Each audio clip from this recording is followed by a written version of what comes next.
right, we're starting off with 2 cans of chili with the beans in our crock pot.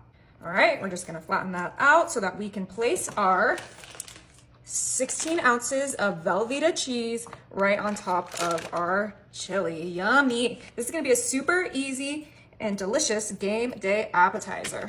Next, I'm gonna add 2 blocks of 8 ounces of cream cheese right on the sides. Yum. All right, we're coming in with our original chili seasoning, and we're gonna use this whole packet of seasoning right in there with our cheeses and our chili. Ooh, it smells so good already. I'm coming in with 2 cans of my diced jalapenos, and we're gonna put that right on there. Oh, that's gonna add a little bit of heat, but if you don't like too much heat, you can do green chilies instead.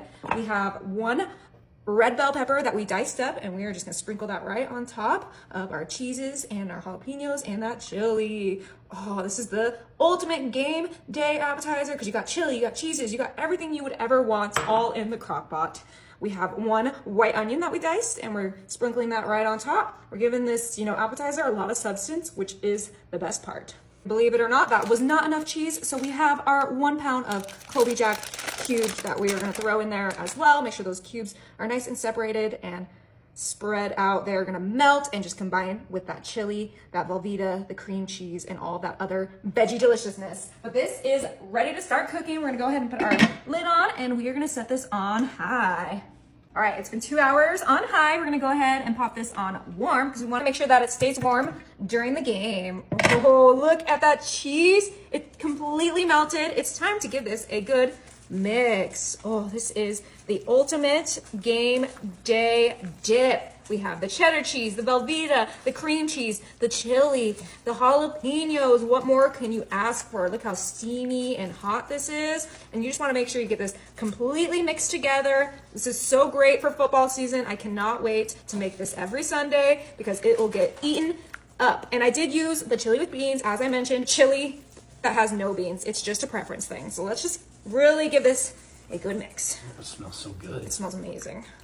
Oh my gosh, all right. Our chili cheese dip is ready. Oh, and the only thing suitable for this dip is our Fritos Scoops.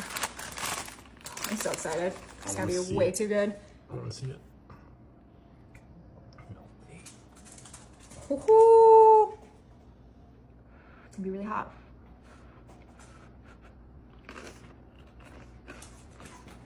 It's good, huh? You guys are gonna love this one. All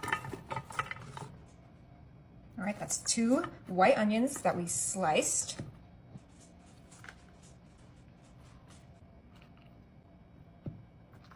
All right, and that's our 6 thighs with the skin on. All right, now we're gonna season up our chicken thighs with some pepper, but you can season this however you like. I just think that pepper is necessary for majority of savory dishes, but especially for this easy 1-pan dinner.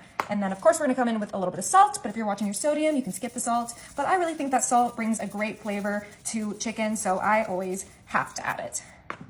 Now we have some garlic powder that we're gonna add, and we're gonna add a nice little sprinkle. But like I said, you can add whatever you want. I even think that like a ranch seasoning packet would be delicious with this, but I didn't have any, so we are just making a yummy little concoction here. I have some onion powder, and it might seem like a lot of onion and garlic flavors here, but that is the beauty of this dish. It is for our onion and garlic lovers. We're gonna finish this off with some freeze-dried rosemary, which I think goes beautiful with chicken and with onions. So we're just gonna do a nice little sprinkle of that. These are well-seasoned chicken, which is gonna bring so much flavor. It might seem like a lot, but it really is gonna taste really delicious and bring some great flavors to this dish. Beautiful. I told you it's a lot of garlic. We're gonna add a little bit of garlic on each one because I love some actual garlic in this dish. Get like a little squirt of our garlic right on each thigh. And I'm using the thighs, but you can use breasts. You can use whatever cut of chicken you like, and we are just flattening out that garlic right on top of that beautiful chicken skin, just like so. Oh, the garlic and onion smells amazing.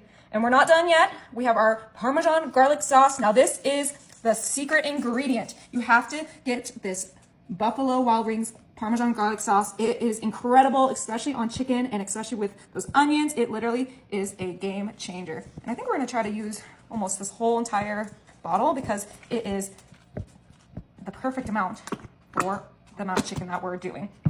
Come back with that spatula and get those smothered in that sauce. This is gonna have so much flavor. It's gonna be tender, it's gonna be juicy, it's gonna be everything you want in a chicken dinner. But we're not done yet.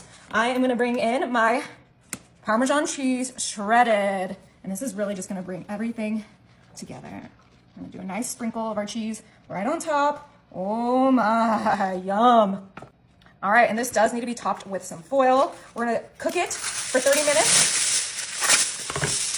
with the foil on, and then 30 minutes without the foil. So a total of 60 minutes in the oven at 350. Oh my, this smells absolutely incredible. You guys make sure to rotate it when you're cooking it so that it gets an even brownness, but oh, I mean, come on. Let's dig into this. Get some of those onions, chicken. Oh, this would be great with a side salad or some green beans. Let's get into this. You have it with an onion salad. Oh yeah, that skin is gonna be beautiful. Oh, get a bite. It's too hot to get anything bigger than that. Is it good? Oh my gosh, that is my new favorite chicken dinner. You guys have to try it. Our marshmallows, we're gonna come in with 3/4 a stick of butter.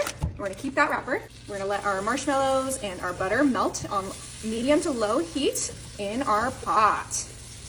All right, those marshmallows are almost completely melted. We're gonna go ahead and put this to the side and bring in our pumpkin spice instant pudding. And we're adding 2 boxes, 3.3 ounces, right into our melted marshmallow and butter mixture. Oh my. Come back in with our spatula and start mixing this together. Now this is such a great trick because you can use whatever pudding flavor you like, but I am so ready for pumpkin spice season, so that's why I chose the pumpkin spice pudding, and it smells so good. The marshmallows, the pumpkin spice, this is gonna be a fall treat you're gonna wanna make every year. So let's just get this nice and well combined. All right, and this is the color we're looking for.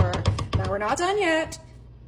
We have our Rice Krispie treats because we are making pumpkin spice Rice Krispies, and we're gonna add about 5 cups of Rice Krispies to our mixture. All right, we gotta fold this in. I did turn off our heat too, so now it's all about folding this and getting that mixture well combined with our Rice Krispies for these pumpkin spice treats. Yummy. All right, and this looks ready. Let's bring it over to our counter. All right, we're coming in with our Rice Krispies, and we are going to scoop these onto our greased 9x13. You might need to use a muscle, but get all of that mixture out on there, and then we're gonna flatten it out. All right, perfect. Now I told you to save that butter wrapper, and that's because this is the best tool to flatten out your Rice Krispie treats in your pan. It's almost like our little greased utensil, and you get a second use out of your butter. So let's go ahead and get this nice and flat and even in our greased pan. All right, that looks perfect. Now we wanna make this a little bit more festive. So I'm gonna come in with my white melting wafers, and we're gonna melt, maybe 1/3 of the bag just in the microwave. All right, we got this nice and melted, and we have our fork in here because we're gonna use it to do a nice little drizzle on top of these Rice Krispies. So we have the pumpkin spice, the marshmallows, and now some delicious white chocolate drizzle. Now, if you don't like white chocolate, you could do a dark chocolate or a milk chocolate. I just think white chocolate complements pumpkin better than any other chocolate. And we're just gonna go crazy with this and make it look extra fun and creative. All right, and this looks like enough drizzle. We are gonna pop this in the fridge so these can set for about 1 hour. All right, it is time to dig into these delicious pumpkin spice Rice Krispie treats. Oh my, we're gonna just cut right into these. All right, and this should just pop right out. Look at that. A beautiful fall Rice Krispie treat. So easy, and I know it's delicious.